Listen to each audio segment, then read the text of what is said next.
Hey Instagram people, happy Tuesday, happy August, and Mm. right on cue, happy Tuesday to you, everyone who are watching from Substack. Hey, Substack people, it's Stephen here.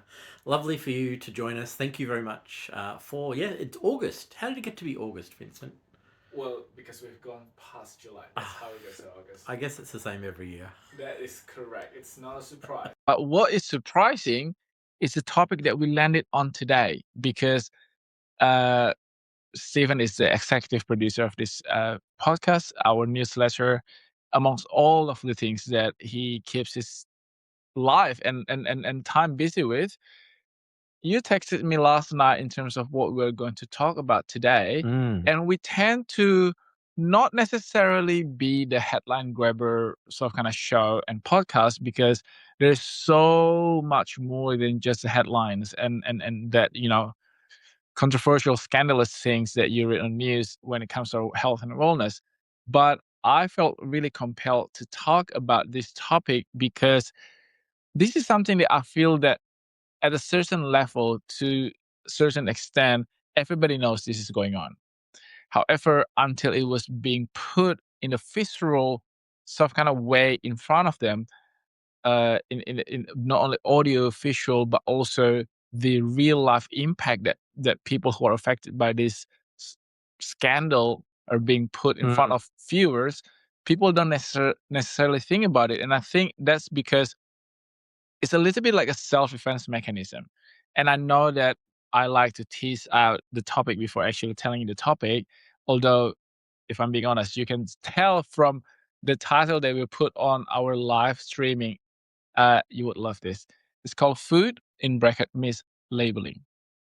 Okay, I know, I agree, Vincent, that we don't necessarily go for all the likes. We do like likes, by the way, so anyone who's got the like button handy. But the problem that we have in Australia for food labeling, I think, is enormous. And I really like that there are a lot of media that is out doing investigations into Australian food labeling. And so the topic that we were talking about today is actually on the back of a Four Corners report that is on the ABC. And I would encourage all of our listeners at some point to have a look at it because it is really interesting. Uh, why don't you give us your view on where that Four Corners report was focused and how it's relevant to our listeners? Yes, and to give you a bit more background and context when it comes to ABC, so ABC is Australia Broadcasting Corporation. So it is a government-funded, although it's supposed to be independent and non-commercially motivated broadcasting channel. So not for everything, and depending on where you stand in life, you probably would agree or disagree with some of the content that ABC is putting out there, which is it's very normal. I think we live in a country where you are allowed to have the freedom to do that, to think for yourself, and to decide in terms of whether or not that is something that you agree on or disagree with. However, when it comes to something that is like hard factual stuff. One is pretty well known for getting to the core of the issues that they're investigating. Yes, and I feel that when it comes to the platform to do that, in Australia, ABC is probably the best place and position to do these kind of things because it shouldn't have any strings attached to commercial interest, be it from the lobbying group as well as from the commercial entities like brands, manufacturers, and companies.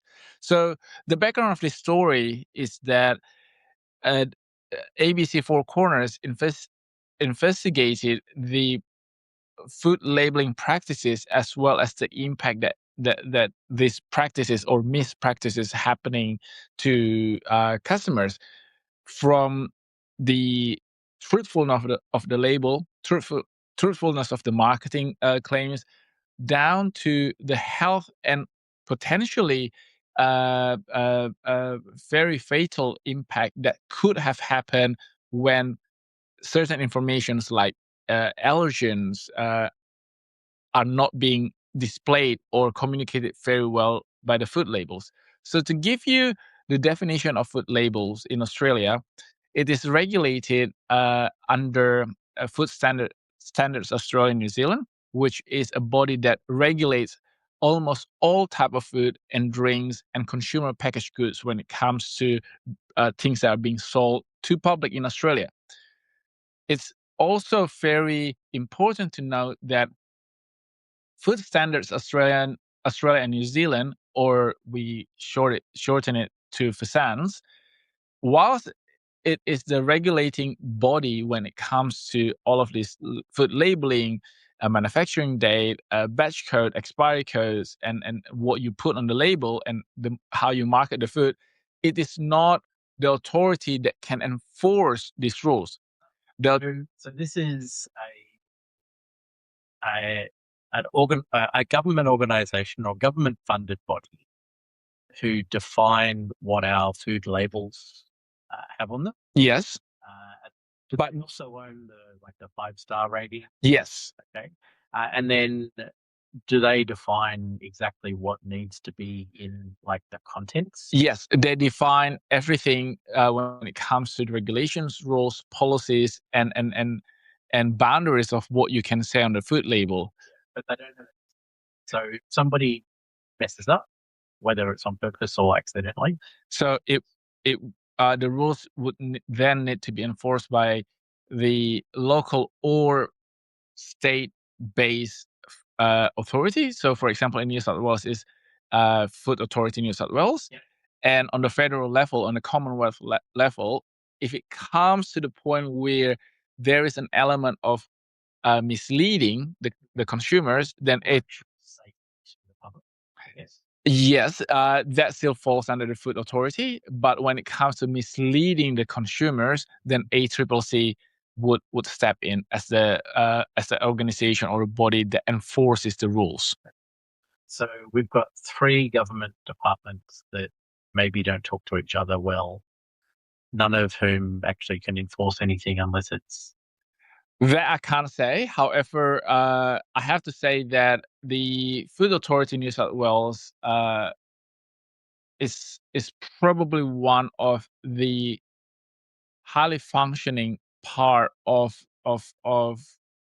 this mechanics, because not only it regulates and manages the consumer packaged goods, they also manage and regulate over a cafe, catering, restaurants. So they have a really wide latitude when it comes to their authority and enforcing safety. That actually makes a lot of sense. And I'm glad that somebody in New South Wales has some authority. Yes. And to some extent, it also has authority over other type of goods that's not only something that you consume. So, for example, I think a few months ago, there was a product recall. It's a personal care category product recall to certain brands, but only came into effect in New South Wales. So this has something to do with artificial beads that are contributing to microplastics in our waterways. Because one of the examples of the forever chemicals. So, but it's the physical one, which is the beads that some brands, not our brand, some brands are using to exfoliate the skin. So all of the micro beads that scrubs your skin. So whilst it is not illegal for it to be sold in Australia, there's no federal regulation, to the best of my knowledge. But in New South Wales, there is a regulation that prohibits certain types of micro beads being used in personal care products. So these products were recalled in New South Wales because the Food Authority New South Wales is only in the bounds of New South Wales state. While technically they can still be sold in other states. Okay, that kind of makes sense. It makes me feel good that I'm in New South Wales. What about the other states? Do you know anything about Victoria, for example? I'm not very well versed on the state by state, but this gives me a little bit of kind of not a deja vu, but comparatively, it is very similar to the Prop 65 in California. So whilst in California, certain types of food, certain types of chemicals, certain types of ingredients are not being able to be sold to public, it may still be legal to do that in Alaska, for example.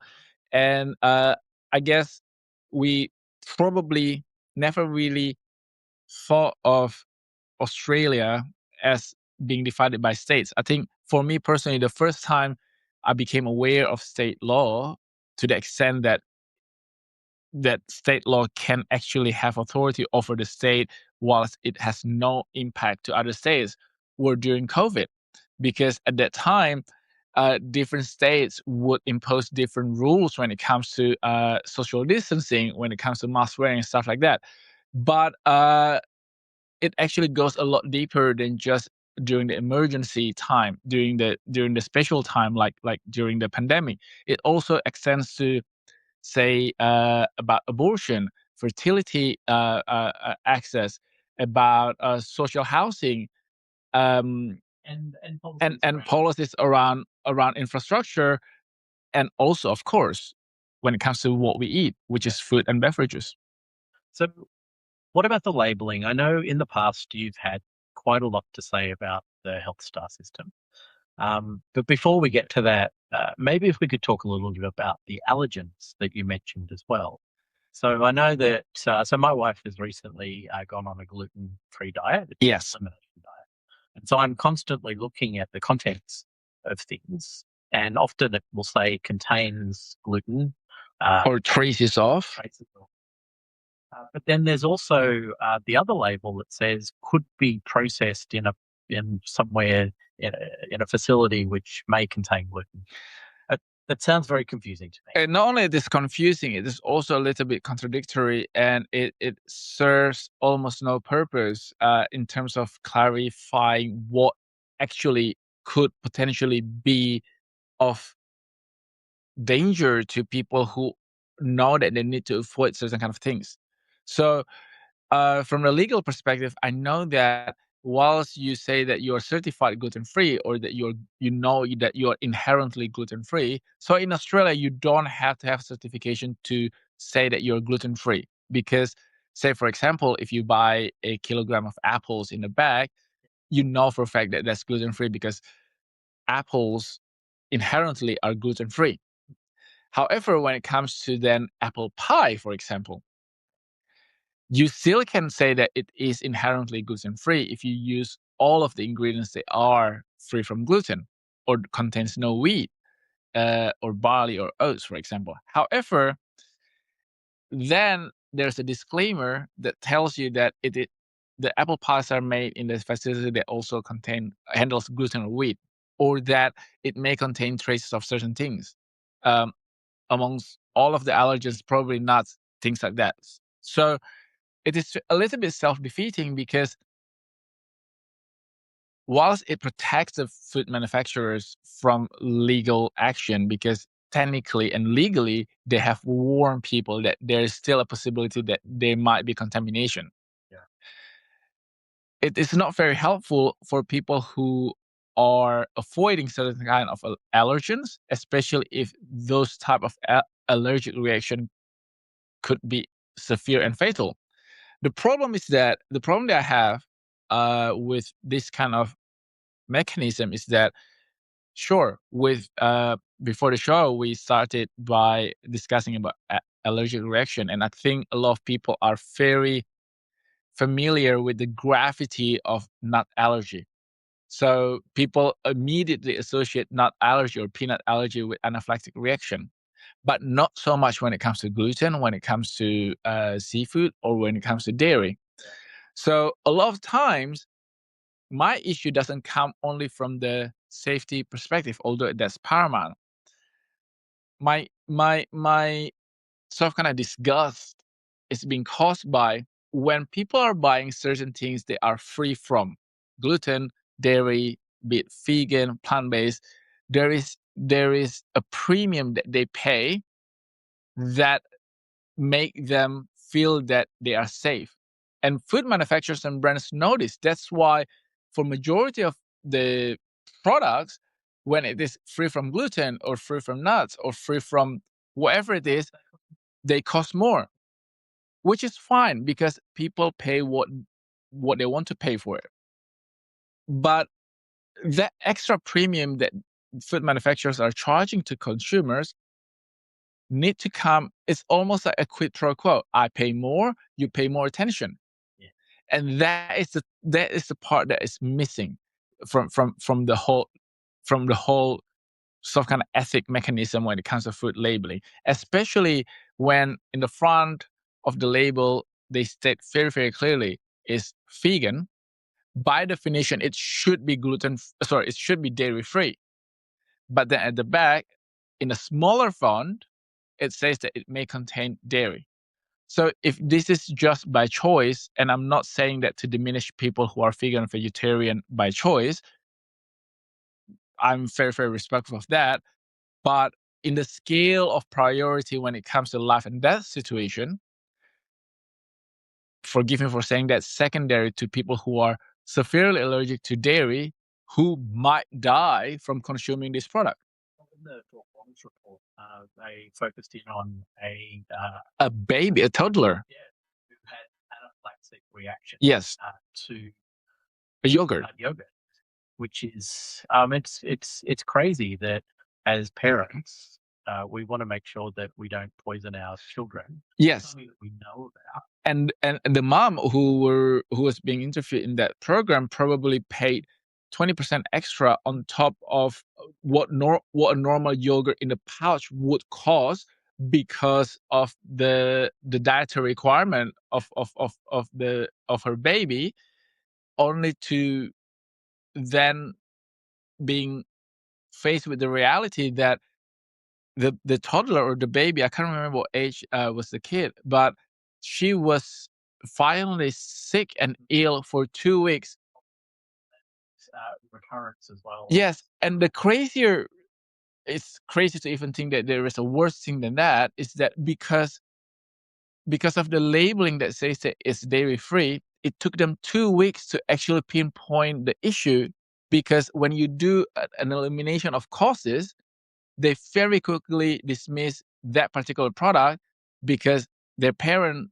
The first thing that they're going to check, what did I give to my kid in the past 12 or 24 hours? And they're probably going and check the packaging and everything, and dismiss or eliminated the possibility of those things that clearly says dairy free. One of the other things that the Four Corners report really focused in on was the country of origin. Yes. The things which I found quite fascinating. And I made a note because I thought that the numbers involved in the number of products that they tested and the number of products that failed is staggering. So there were a number of tomato products that were tested, and I think that was 39 brands, 221 products, and 900 tests. And please go and watch the episode, because they take a little while to get to the final outcome. But 1 in 4 products had a problem. Yes. Now, the problem, it may not be a problem that is going to cause you any ill. But also the problem could be that the brand says that it's Australian-based products, and they've got the little Made in Australia bar that's on the product. But in fact, when they did the testing, and they test where the tomatoes come from based on the metals and the composition of the tomatoes, and they figured out that actually some of those tomatoes came from China. Yes. And that buying things from China is a bad thing, but it's about the label.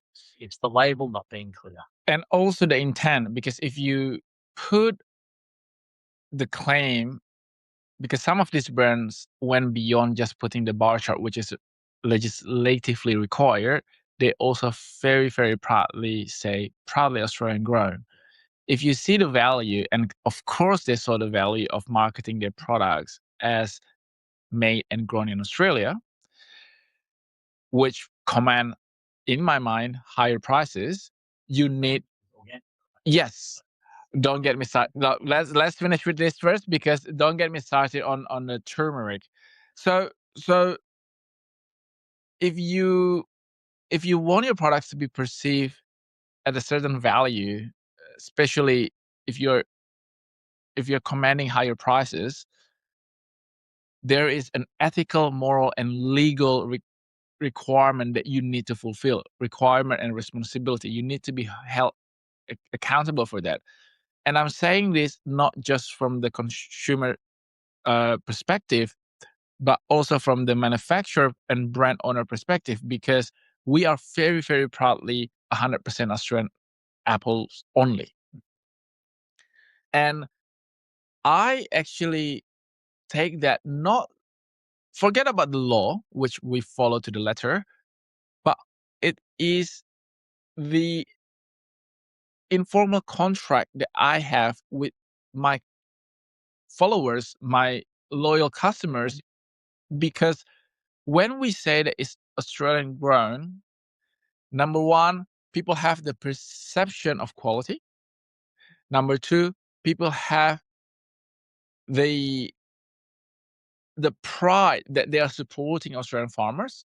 And it's very, very normal. Like when you campaign about buy local, eat local, it is not just about local businesses, but also our farmers, because we want to be supportive of our farmers. And number three, it is about honesty.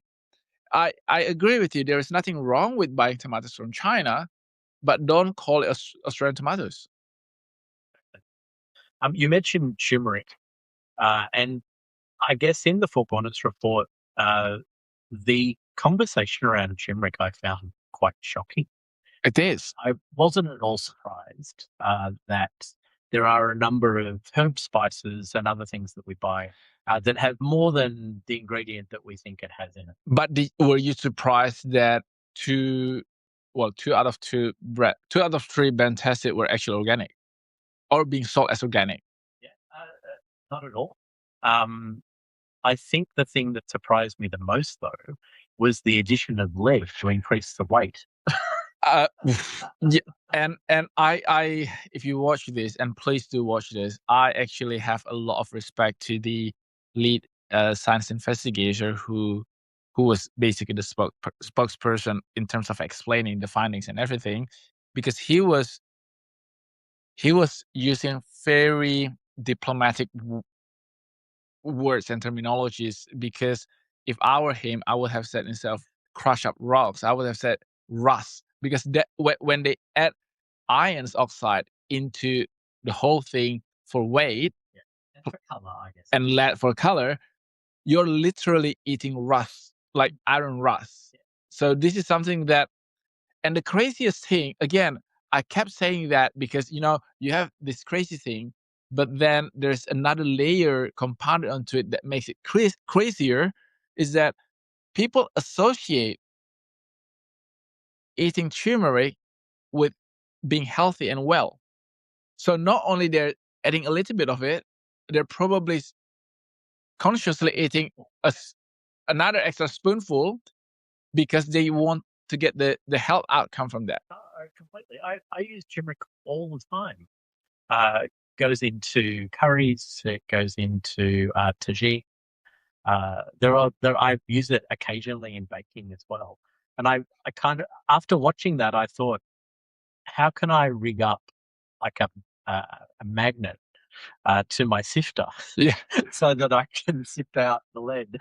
So, I mean, this is the thing, right? Like, it gives you a little bit of how to say that? Like I'm a very positive person, and I know that you are too. But these kind of things so kind of rob you of that positivity and hopefulness when it comes to things around you, because we care. We're not obsessive, but we do care about our health and what we put into our body. And between the two of us, we are quite conscious, and we make consciously wise a decision when it comes to cooking, baking, and all of the healthy habits. But these, all of the things that we just mentioned, and we are not finished yet, it's almost like above our pay grade. It's well beyond what we can control. I don't know. When I go to my favorite Indian spice market, I don't know really if what I'm buying is even the product that it says on the label. Yes. And that's concerning. I like buying more ingredients, and it concerns me that I can't even rely on those raw ingredients because there's no way that I go to wherever they are producing turmeric and make sure that they're not adding other things, or that it's that even in the process of drying it and then bottling or packaging that particular spice. May not be turmeric, it may be oregano or basil, English spinach, or whatever it happens to be. There was a case when it comes to oregano, the same brand that was found guilty of adulterating it with I don't know, grass or something like that, like something that is not oregano. But you can you can understand that a little bit. So if you've ever grown oregano, or actually any herb, you know that you get the herb, and then occasionally there are things that are growing around it. And so you can imagine in a large farming environment, you've got other things that are growing in the dirt, and there is the possibility that they might get included. But we're not talking about contamination though. We're talking about bulking agent. So it's I think that's what and that is a fine line because and I also think that and I'm not alleging anything. I'm talking in a general sense. There's always intent over what caused the decision to ignore or accept certain results, for example. And the other thing that was also very interesting, since you mentioned about the health star rating, for the very first time, through the parliamentary power of subpoenaing all of these documents that led to the decision of how the algorithm of the health star rating was decided. This was on the news on the program. It was actually lobbied very, very hard, and basically, the algorithm was designed by uh, one of the biggest brands that manufacture breakfast cereal, snacks, and everything. staying away from breakfast, though. Remember. Yes, not anymore. We're done breakfast. But it's a good point. As a consumer, Dr. Jensen, what health star rating do you think is healthy? In this particular part, you will just see Stephen because I'm just gonna have a cough. Excuse me. So Stephen just asked me what health star rating is considered healthy. I do not subscribe to the health star rating system because, and this is very ironic, right? Because our ACV actually is the only and first ACV that has the 5-star rating. And the reason why we did that was because it was an honest input to the system without reformulating or tweaking the formula to make it to the 5-star rating. So the problem that I have with health star rating in Australia is that, number one, it does not determine whether or not it is ultra processed food or not. And number two, it doesn't take into account the comparative value between products that are outside of the category. For example, sugar-free soda is automatically being given 3.5 health star rating. So whereas, say, for example, another type of food that could be sitting at 3-star rating or 2.5-star rating, that for general public would immediately consider, okay, so the sugar-free soda automatically is healthier because it has a full star over the 2.5. One product has 2.5 stars, another product has 3 stars. It is very natural when you go to book your accommodation. The only thing that you rely on, or the first thing that you rely on, is the star rating. Whereas 4-star, 3-star, 5-star, and whenever people say it's a 5-star hotel, or it has the same weight to say that it is a 5-star product, certain breakfast cereal is laden with sugar, In fact, there's a product that they mentioned in Four Corners report. I haven't looked at the actual label, so I don't want to speak out of turn. But the real fruity sticks Yes, have a 5-star rating. They're 60% sugar. yes. That doesn't sound healthy to me.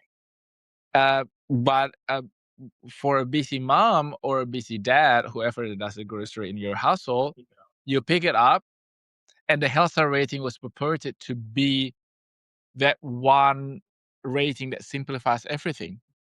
So if a product doesn't have a health star rating, At the moment, it is not compulsory. They are trying to make it compulsory. But I actually did give an interview with ABC News a while back, voicing my concern as a parent as well as a health professionals when it comes to mandating health star rating to be compulsory, because number one, it is unfair. Number two, it forces food manufacturers to game the system. can you talk about how you get the rating? Yes, because this is part of the issue. This is the core issue, actually. When you add more fibers to compensate for the high sugar, somehow you can gain half star or a star extra on top. Yes, on top of what it was originally being rated. Or if you add certain types of thickener, which in this algorithm is considered as fiber, then you somehow negate the bad effect, the bad health effect of the high fat or high sugar. And potentially also add B vitamin or folate or something else that attracts a higher star rating. not in this case, because the health star rating is based on the macronutrients, so your fiber, sugar, carbohydrate, fat, as well as protein. And it also, say for example, if avocado is being rated using the same algorithm, it is really bad because of the high fat content. And this is something that I inherently and categorically can't get on board with, because it simplifies and reducing the value of food based on what the algorithm think is healthy. But then the algorithm was designed by the entity with vested interest in what their main category is. So breakfast cereals, snacks, extruded snacks, and drinks. It's arguably the people who are going to profit the most came up with the algorithm. Yes. And I also do not like the idea of demonizing certain types of macronutrients. Like back in the day when they demonize fat and oil, whereas it is not all bad. It is not all good, but it's not all bad. And then now we are demonizing sugar. And I agree that we need to reduce our sugar intake when it comes to the pie chart of what we eat every day and our calorie contributors. However, going a step further in taxing sugar, whilst the intent is there to make people healthier, it also is a little bit of a gatekeeping health from people who actually need to be healthy the most. So people from the low socioeconomic situation would probably be impacted negatively when it comes to this.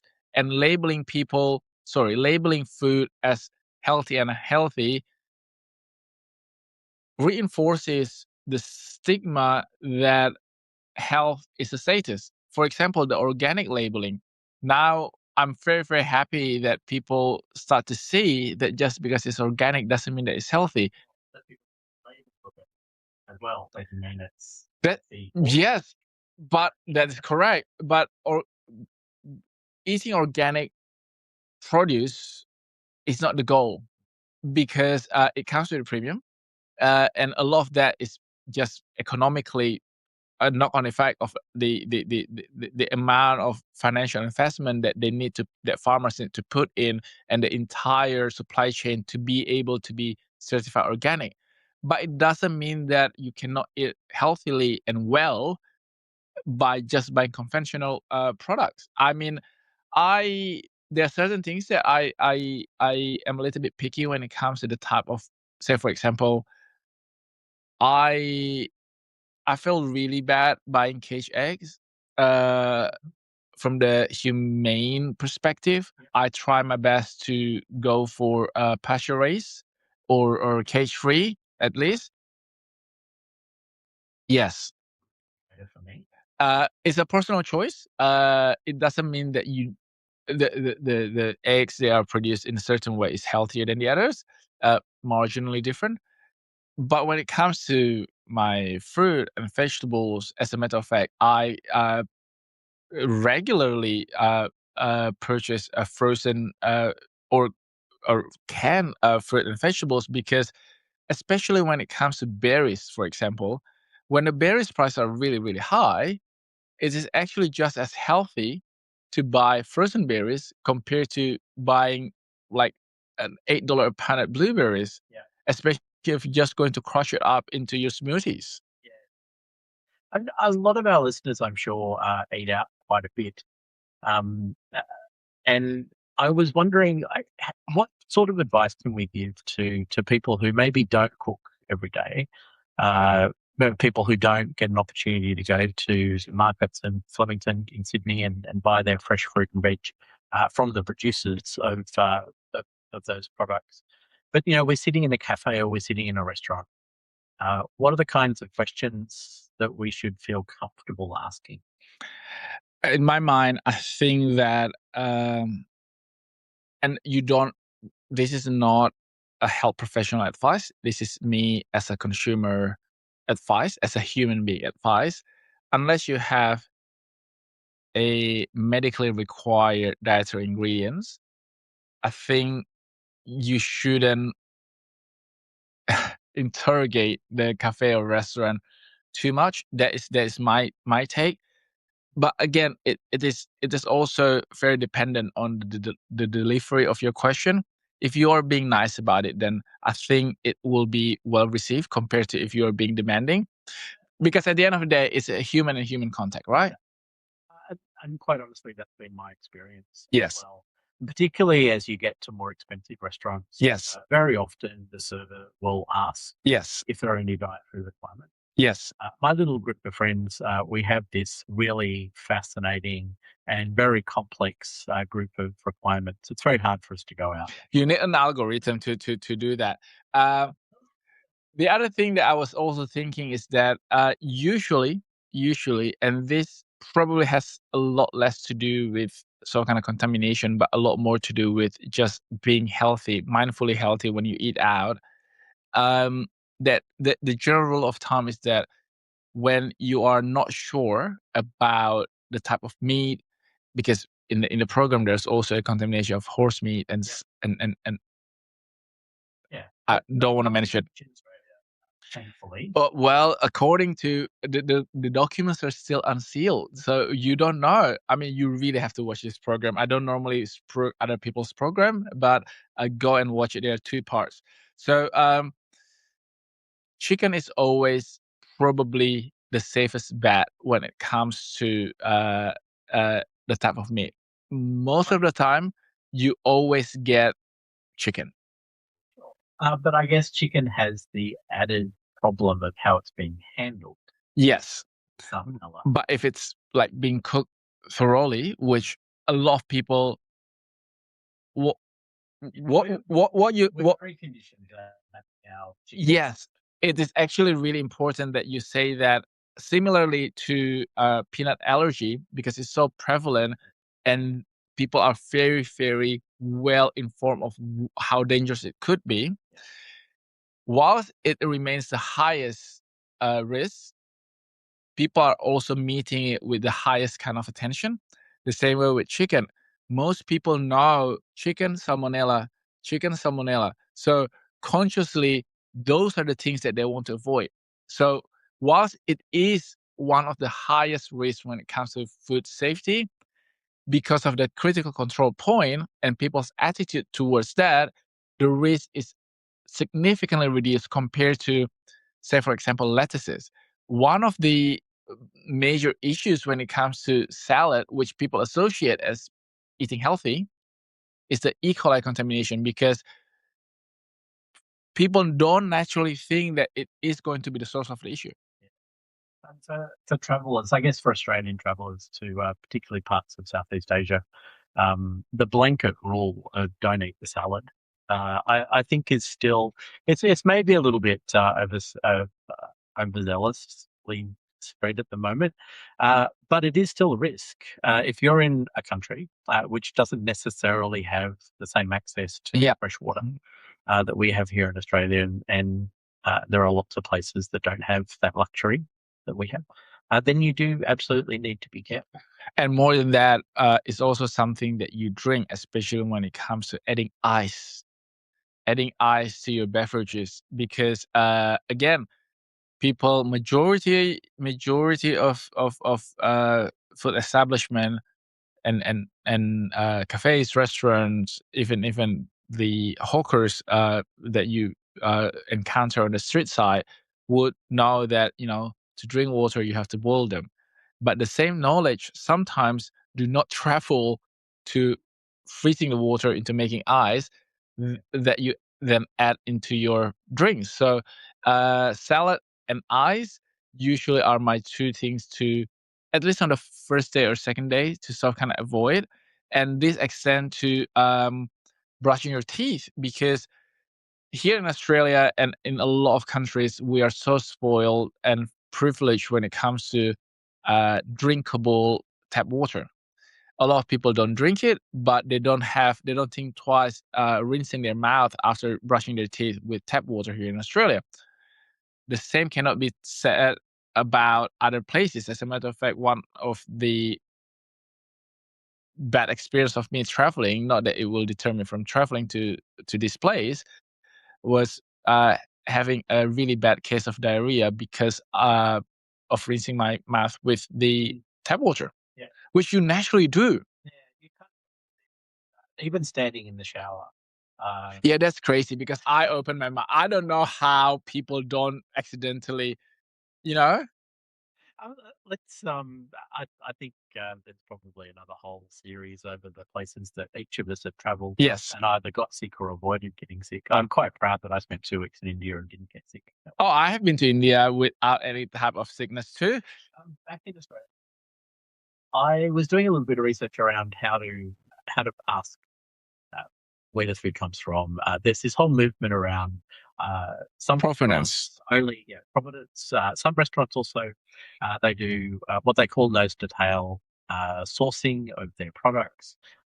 Other restaurants they try and provide products that are sourced within 250 kilometers of the restaurant. Okay.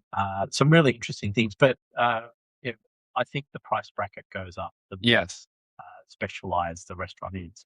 There is actually a rating system, though, Okay. for restaurants in New South Wales. Oh, It's called Scores on Doors, and it's actually more about hygiene and the treatment of food. yes. Uh, So it could be really, really bad food as long as it's hygienic. Hygienically prepared. That's exactly right. Is this like the excellent rating and stuff like that? Yes, that's the one. So Yeah. excellent. There is very good, and there is good. Yes. Now, good. And this, ladies and gentlemen, is being reviewed and provided and approved by Food Authority New South Wales. But interestingly enough, Oh, wow. who do you think gives the rating? It's the council. That's right. And the council needs to have hired food inspectors. Yes. Now, I went to a number of council websites and I couldn't work out from any of them. There are 64 councils in New South Wales that have signed up to the scheme. I couldn't find on any council website the number of food inspectors that they have. So I live in the inner west. I didn't call my council, but I do know that there are 500 or 600 cafes and places in the inner west that sell food. Yes. I wonder how many have been recently reviewed. So I think it's great that we have the scoring system, but again, we're coming back to who actually make sure that the places that are selling food or the places that have a score are maintaining it? How often does that work? And what happens when they don't? I looked at the rating good. Yes. Good actually means that they may have some issues that they're addressing. Like what? So of the 41 points, there are a few I thought that were pretty normal. I rated my own kitchen. I was about to ask you that. Yeah. And I think you would score about the same. So Okay. my kitchen gets 4 out of 5 stars, Okay, which is very good. which is very good. Yes. Yeah, it's not excellent. Yes. So it's essentially a demerit system. Okay. So you lose points out of if you okay. So if you don't have a dedicated hand washing station, Okay, we lose that one. then you lose a point. If there are animals present, Okay. you lose a point. If you have chipped or cracked plates or glasses, you lose another point. So I've already lost I'm not. I lost that too. I've lost. Yeah. Okay. And then food labeling compliance. So you might have seen, if you've ever been into a kitchen, that when they package food up or when they prep food, I do not lose point on that one. I have a label maker. I have a label maker dedicated for the kitchen. you might get 5. So I was wondering. So in my 4-star kitchen, would that put you off trying one of the friends? No. There you go. This is one of the proof that we're in the same room. Some people thought that we're actually doing remotely. Okay. This the recipe could be found in the last newsletter. Yeah, although I'd like any good chef, I add stuff whenever I remake things. Wow. And So the crumb is okay. It's a freer, and it includes the activated greens. Yeah. Coconut milk? It has coconut in it. It has butter, but it is otherwise gluten-free. Wow. So almond milk? And very effective gluten-free flour. Well, lucky me. You're not having any. I was actually wondering what was in the container. I thought, oh my God. He hadn't had lunch yet, but So some of the other things that you lose points for are things like defrosting food incorrectly. But a lot of it is around. Yeah, I lose a lot of point on that one. Yeah. I thought it was fascinating, and the last bit of this topic, I thought it was fascinating that declaring the allergens in the food that you're preparing is not included in the scoring system. Okay, because it is about safety from the perspective of being hygienic rather than being safe when it comes to the impact on the That's right. dietary requirement. And I thought that was a really good way to wrap up this podcast, because we started talking about the various government agencies that are involved in our food labeling. And we identified that there's the federal, the national one, and they're very, very focused on what is actually going to negatively impact the community. Yeah. And seriously negatively impact. It's a public health policy. Federal public health. And then we've gone all the way down to our local cafes and restaurants, which are the closest form of government, our councils. This is really good. Excellent. The closest form of government that we have, and a reliance on our councils to make sure that when we go out and we sit in a cafe or a restaurant, that the food is hygienic and it's not going to make us sick. And hopefully, if there are people who are smoking, they wash their hands before they come back in and prepare food. We've all seen all the signage around our cafes and restaurants about if you go to the bathroom, before you return to the kitchen, you wash your hands. Do you know that in Australia it's not mandatorily displayed? Employee must wash hand before returning to work, but in the US, federally, it is mandatory. Yeah. So I think it's a really interesting situation that we have with so many levels of government. We're really focused on things that are going to have a significant outcome to the broad public. But for someone who's celiac, they can have my Friand. But if there is even a trace amount of wheat in a product that they buy when they go to their local Thai restaurant, Yeah. say it comes out of the soy sauce, and soy sauce, a lot of soy sauces have gluten. Yeah. Then it's going to make them really seriously ill. Yes. So read the label. I advise people to ask the question. I've never been in a restaurant where we've asked the question, is there gluten in this dish? Almost every restaurant has been, let me go and find out. Yes. Often the chef will come out and there'll be a conversation, and it's a good way to meet the chef. And when it comes to gluten, it's actually a lot more pervasive than just traces of other flours or using the same equipment. Because say for example, a lot of chips, a lot of fries are actually gluten free. However, if they're being fried in the same deep fryer, same oil, depending on how sensitive someone is to the gluten, it can actually cause issue. Well, on that note, I really do think that when it comes to food and being healthy, it is in everybody's interest when it comes to not only the nutrition, but also the safety and the fairness. The reason why I include fairness is because everything is a transaction. When you give them your money, you expect to get what you pay for. And even if nutrients and safety are non-issues, there's still the element of fairness. I really do think that Australia as a country and Australians as communities, we understand fairness and accountability very, very, very well. And going forward, I really wish that level of accountability and responsibility is also being extended not only from person to person, but also to entities, including companies and manufacturers, because I understand the complication when it comes to mass production. We are a small business, small company, but the complication when it comes to manufacturing and packaging is incredibly high. But at the same time, we do our best to do that and to be compliant. And in my mind, bigger brands and bigger companies with bigger resources should actually not only meet the standard but go above and beyond, because they have the means, and be leaders and perhaps be the leader of change to improve all of these things in our country. Because it's really sad for people to then think that, packaged food in Australia or going out to eat in Australia could be deadly. Dr. Vincent, it's been a fascinating conversation. Thank you. Thank you so much, and thank you so much for the Friand. However you pronounce that.